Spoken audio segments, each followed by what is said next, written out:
मली जी जेका मौजूदा सूरत हाल आहे हिन वक़्तु ॾिसूं था त जॾहिं बलदियाती इदारा ख़तमु थिया उनखां पोइ एडमिनिस्ट्रेशन जो दौरु हले पियो ऐं बलदियाती इलेक्शन बि अचण वारी आहे ऐं हिन वक़्तु ज़िला काउंसिल कराची जेको एडमिनिस्ट्रेटिव चार्ज हुई डिप्टी कमिशनर मली रट हुई उहा हिन वक़्तु पंहिंजे नूर हसन जोखीअ जे हवाले कई विया हुआ। छा त ॾिसो मली जी इन में जेको ॿाराड़ी जा इलाइक़ा आहिनि उन्हनि जी तरक़ी में कहिड़ो किरदारु अदा थींदो ऐं इन खां अलावा जो पंहिंजो जेको सियासी प्रोग्राम आहे उन जे हवाले सां असांजे नाज़रीन खे आगाही ॾींदा। महिरबानी अदा।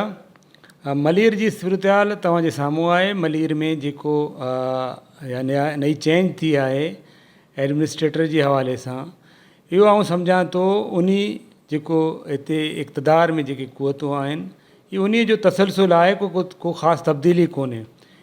अगरि जेको नओं एडमिनिस्ट्रेटर आयो आहे उहो त उन्हनि पॉलिटिकल माण्हुनि जो नुमाइंदो आहे जेके हिते गुज़िरियल 40 सालनि खां इक़्तिदार में रहिया आहिनि। अॼु पीपल्स पार्टी में आहिनि ऐं हिन खां पहिरें मुख़्तलिफ़ पार्टियुनि में रहंदा पिया अचनि ऐं अॼु पीपल्स पार्टी गुज़िरियल जेको आहे 13 सालनि खां हिते इक़्तिदार में आहे। इहे उन जा माण्हू आहिनि ऐं उहो ई तसलसल आहे, को ख़ासि तब्दीली कोन्हे। जंहिंमां आउं सम्झां थो अगरि हिननि पहिरें बि डिलीवर न आहे कयो त आउं नथो सम्झां त हाणे बि कुझु ई डिलीवर करे सघंदा। पूरे मलीर में सूरत हाल तव्हांजे साम्हूं आहे। मलीर जी ॻोठनि में पीअण जो साफ़ पाणी कोन्हे, जेको इंसानी बुनियादी ज़रूरतनि मां सभिनी खां पहिरीं ज़रूरत आहे।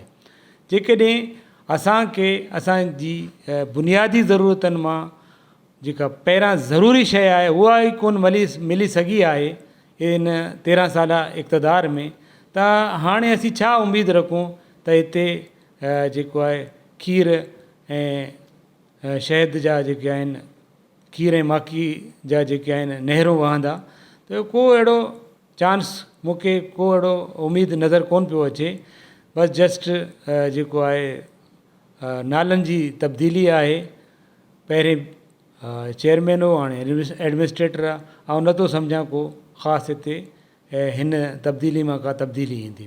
बाक़ी मुंहिंजी सियासत जे हवाले सां तव्हां सुवाल पुछा कयो त आउं पाकिस्तान तहरीक इंसाफ़ जो अॼु बि हिसो आहियां ऐं मुंहिंजी मेंबरशिप मुअतल आहे, मूंखे शोकाज़ नोटिस ॾिनल आहे। ऐं जेका PS 88 जी इलेक्शन जी टाइम ते असां जेका आवाज़ उथारी हुई, इन खां अलावा बि मुख़्तलिफ़ मलीर जे इशूज़नि ते गवर्नर हाउस में या PTI जी मीटिंगनि, आला सतही मीटिंगनि में आवाज़ असां उथारियो आहे त हिन मुल्क में आवाज़ उथारणु, सवाल करणु हिकिड़ो जुर्म आहे, हिकिड़ो ॾोह आहे। ऐं मूंखां इहो जुर्म ऐं ॾोह पंहिंजी माण्हुनि जी जेका आहे मुस्तक़बिल जी बहितरी लाइ इहो ॾोह मूंखां सरज़द थियो आहे। पर आउं हिन ॾोह खे सरज़द कंदो रहंदुसि ऐं इहा जेका मुंहिंजी बग़ावत जी सियासत रही आहे, जेसि ताईं हिते जे माण्हुनि खे इंसाफ़ कोन मिलंदो, हिते जे माण्हुनि जा मसइला हल कोन थींदा, आउं पंहिंजी बग़ावत वारी सियासत या सवाल जी सियासत खे बंदि कोन कंदुसि।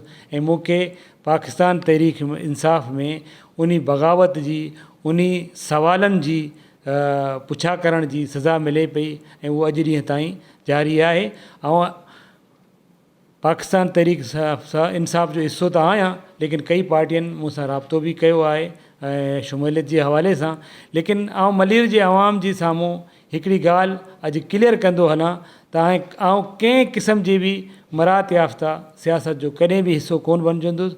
अगरि सियासत में इहा गंद या जेको आहे पंहिंजे हक़नि जे लाइ सवाल खां मने थियण वारी पोज़ीशन रहंदी त आउं सियासत खां पासो थी करे पंहिंजा समाजी कमु कंदुसि ऐं हिकिड़ो फाउंडेशन सिस्टम बनाए मलीर जे माण्हुनि जी ख़िदमत कंदुसि।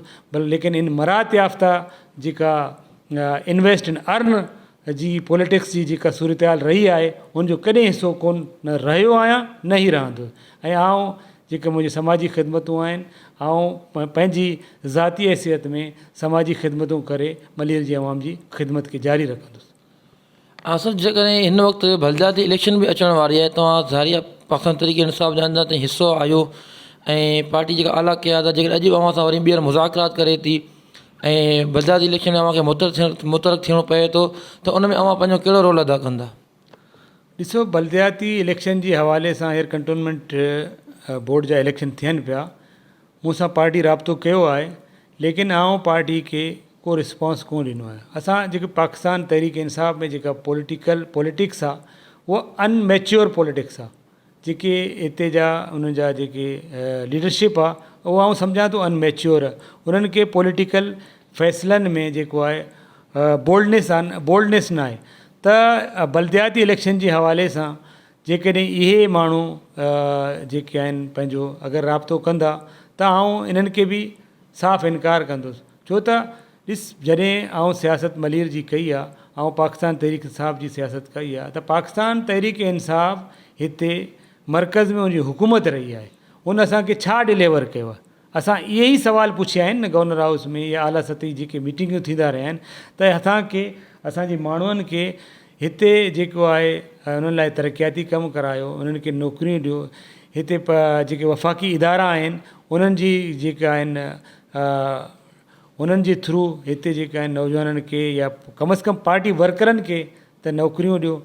ऐं इन खां अलावा डेवलपमेंट जा कमु करायो। मलीर जी हालति तमामु ख़राबु आहे। मलीर जे कई इलाइक़नि में अॼु ॾींहं ताईं गैस जी सहूलियत कोन्हे। कम अज़ कम वफ़ाक़ जी ज़िम्मे आहे गैस प्रोवाइड करणु। ऐं गैस जे हवाले सां इमरान ख़ान खे गडाप में जेको गैस न आहे उनजे हवाले सां ऐं इमरान ख़ान खे पाण अॼु ख़ुदि लेटर बि लिखियो आहे ऐं उन जे हवाले सां उन्हनि का क़िस्म जी कंहिं क़िस्म जी दिलचस्पी न आहे ॾेखारी।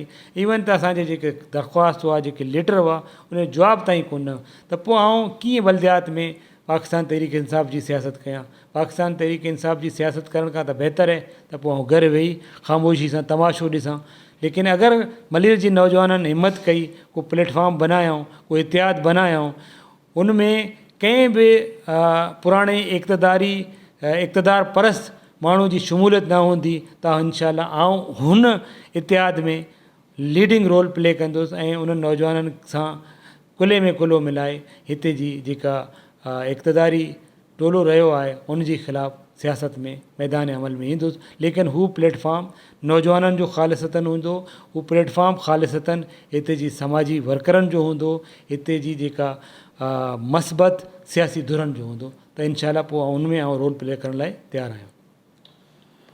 जी नाज़रीन, बिल्कुलु असांजे महिमान जूं ॻाल्हियूं ॿुधियूं। क़ादिर बशीर अलमती पाकिस्तान तहरीक इंसाफ़ जो साबिक़ा मली जो सदर बि रहियो आहे ऐं नामेर समाजी शख़्सियत आहे। साईं जिन जो इहो ई माना आहे चवण त जेका पाकिस्तान तहरीक इंसाफ़ जेका सियासत आहे उन में मली जी ॿाराणी खे नज़रअंदाज़ कयो आहे ऐं इख़्तिलाफ़ रखण जी वजह सां असांखे पार्टी में उनजी मेंबरशिप बि मुअतल कई वई आहे। इन खां अलावा हिन वक़्तु जेका उनजी सियासत आहे उहा समाजी ख़िदमतूं जारी आहिनि। मली जा जेका मुस्तक़बिल फ़ैसिला थियणा आहिनि उन में नौजवाननि जे किरदार खे ॾिसी करे साईं जिन पंहिंजी ख़िदमतूं सर अंजाम ॾींदा। सरवर मेमण सां गॾु अरफ़ान मेमण, मेरान TV मुराद मेमण, कराची।